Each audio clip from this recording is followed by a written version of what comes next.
आतिषबाजी नाही, मोठमोठे देशवाल्या मिरवणुका नाहीत, फटाक्यांची आतिषबाजी नाही, मोठमोठे देखावे सुद्धा नाहीत. अरे मग कोकणातल्या गणपतीत असं आहे तरी काय, ज्यासाठी लाखो माणसं शहरं सोडून आपल्या गावाकडे धावत येतात.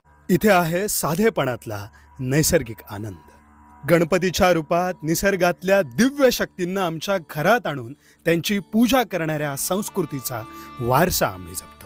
सह्याद्री पर्वतातून नदीच्या रूपात पार्वती माता सुपीक माती घेऊन आली. तिच्यातच घडवलाय आमचा लाडका बाप्पा. बाप्पाच्या सजावटीत सगळ्यात वरचा मान कोकणातल्या बायोडायव्हर्सिटीला दिलाय. ही माटोळी म्हणजे आमचं नॅचरल मेडिसिनल हेरिटेज. पावसाळ्यातलं सीझनल इकॉलॉजिकल फूड. आरत्या भजनांनी सबंध कोकण आध्यात्मिक आत्मरंजनात दंग होऊन जातं. पुन्हा नदीची माती नदीला अर्पण, पार्वती पुत्राला नमन करून तो रिकामा पाठ आणि भरलेली मनं घेऊन आम्ही घरी परततो.